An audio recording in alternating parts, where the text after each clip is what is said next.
Vous êtes nombreux à nous suivre sur la télévision en sur 24. Bienvenue au compte de ces journaux. Sachez d'abord que le président de transition, président de la République, chef de l'État, général Mohamed Idriss Déby Itno, a regagné N'Djamena ce 28 août en province de Faya, chef-lieu de la province de Borkou. Le chef de l'État rentre après une dizaine de jours passés dans le nord du pays, notamment à Kouri-Bougoudi, à Barda dans le Tibesti et à Faya dans le Borkou. Le président de transition, président de la République, chef de l'État, général Mohamed Idriss Déby Itno, était à Faya, chef-lieu de la province de Borkou. Comme dans les autres provinces visitées, le chef de l'État a échangé avec les forces vives de la province de Borkou. Faisons le point avec nos confrères de la présidence de la République. Dans la dynamique des recherches de solutions concertées au plan politique et socio-économique pour remettre le Tchad sur les rails, le président de transition, président de la République, chef de l'État, général Mohamed Idriss Déby Itno, a convié les forces vives du Borkou pour échanger sur les meilleures voies de restaurer le Borkou dans sa grandeur et partant le Tchad entier. La rencontre a été introduite par le gouverneur de la province, général Ali Maïdé Kébir, qui a d'abord remercié le chef de l'État pour sa visite, qui, selon lui, va consacrer un nouveau départ pour le Borkou, avant de lui présenter les doléances de la population dont il est porteur. Dans son exposé, le gouverneur a énoncé tout ce que le Borkou a identifié comme handicap pour son essor socio-économique. La création et la construction d'un institut supérieur de formation professionnelle, la construction d'un lycée scientifique à Faya-Largeau, la construction du collège dans chaque département, la construction des écoles primaires en nombre suffisant et dans la province et leur dotation en personnel enseignant qualifié et en cantine scolaire suspendue dans le Borkou depuis plusieurs années pour des raisons non avouées. La construction d'une centrale solaire d'une capacité de 5 MW à Faya et des centrales solaires dans le département, la construction d'un ouvrage d'adduction d'eau dans le chef-lieu du département. Toutes les préoccupations exprimées par les forces vives du Borkou et relatives aux infrastructures socio-économiques de base sont déjà prises en compte par le chef de l'État et bien plus. J'engage le gouvernement à doubler ses efforts et à travailler d'arrache-pied afin que Borkou puisse connaître son véritable essor socio-économique. Le gouvernement doit accélérer l'achèvement des projets en cours de réalisation dans la ville de Faya, notamment les voiries urbaines de la ville, le marché moderne, l'hôtel de tourisme, le centre culturel comprenant une section multimédia pour les jeunes, le lycée moderne, l'institut universitaire des mines et de l'industrie, l'agence bancaire, les logements sociaux, l'aménagement et l'entretien de la route Faya-Miski. À ces projets s'ajoute la construction des hôpitaux et des écoles dans les divers départements de la province. Le développement de la ville historique de Faya ne se fera pas sans énergie. C'est pourquoi il est prévu la construction d'une centrale solaire 5 MW pour satisfaire les besoins de la ville en matière de l'énergie. Dans le cadre d'amélioration des services de santé dans la province, le ministre en charge a été instruit pour suivre l'exécution de plusieurs projets de construction et d'équipement dont je cite l'hôpital provincial à Faya dont les travaux de construction et d'équipement sont en cours, l'hôpital de district à Kuba Olanga dont le marché a été approuvé, 5 centres de santé respectivement à Faya, Dor, Amoul, Kirdimi et Kuba Olanga. En plus des investissements socio-économiques, le chef de l'État a aussi révisité le passé du Borkou et parlé de la transition en cours qui doit finir en beauté avec des élections générales pour le retour à l'ordre constitutionnel. À ce niveau, le président de la République a beaucoup insisté sur le devoir de chaque citoyen.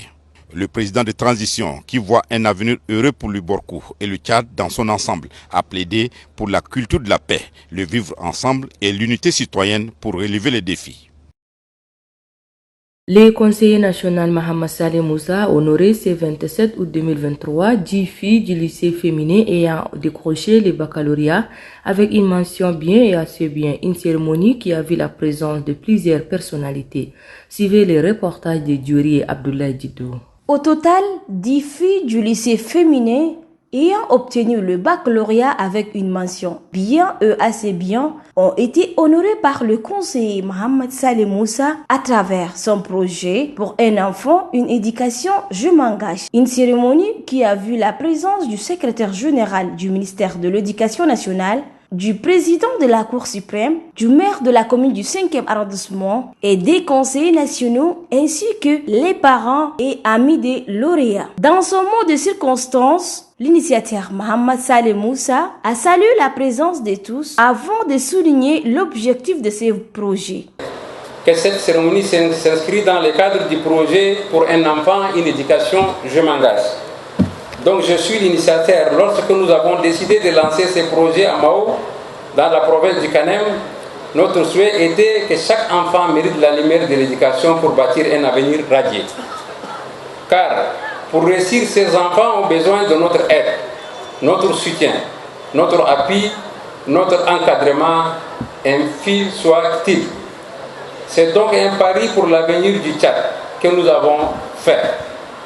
En lançant ce projet à Mao, c'est pour soulever un paradoxe à la fois structurel et institutionnel afin à Mao, chef-lieu du Kanem, qui a vu naître la première école au Tchad.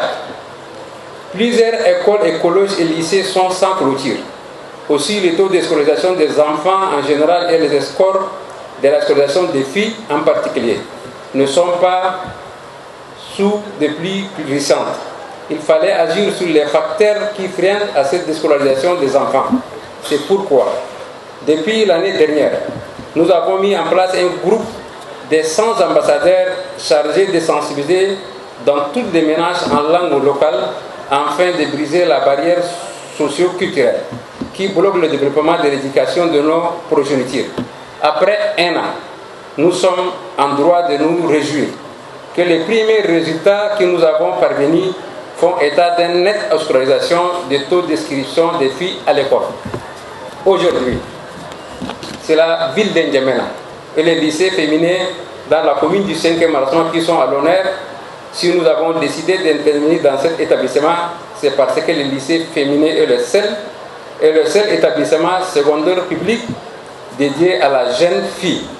Nous avons pris le temps d'observer que pour des raisons que nous avons ignorées pour le moment, les taux d'influence des filles dans cet établissement diminuent au fil du temps. Or, la plupart des filles étudiées dans ce grand établissement sont issues des familles modestes qui ont besoin d'être soutenues. Pour le secrétaire général à l'éducation nationale, Mohamed Seyd Farah a exhorté les parents à s'engager pour la réussite de leurs enfants. On appelait un peu à la conscience des parents, vraiment de faire les efforts nécessaires et de prendre la conscience pour aider nos filles à avancer dans leurs études. Très émus de ce geste, les bénéficiaires, par la voix de leurs représentants, ont exprimé leur gratitude à l'initiateur de les avoir encouragés de suivre leurs études supérieures. Nous exprimons à vive voix nos félicitations à l'honorable conseiller, Monsieur Mohamed Saleh Moussa, qui au début de l'enrôlement biométrique était à nos côtés jusqu'à la composition au baccalauréat. L'honorable conseiller, à travers vos sages conseils et vos appuis matériels et financiers sous multiples formes, que nous avons su récolter les pourcentages que vous avez soulignés. Merci pour votre générosité. Que la gloire puisse vous conduire à faire plus pour nos cadettes qui bientôt prendront les schémas de l'école. Rappelons que les 10 bénéficiaires ont reçu chacune d'elles un ordinateur, une formation en informatique de 45 jours et une bourse d'études d'1 an. Celle qui aura reçu sera prise en charge jusqu'à la licence et la majeure du lycée est Hadja Fatime Abagana avec une moyenne de 15,83.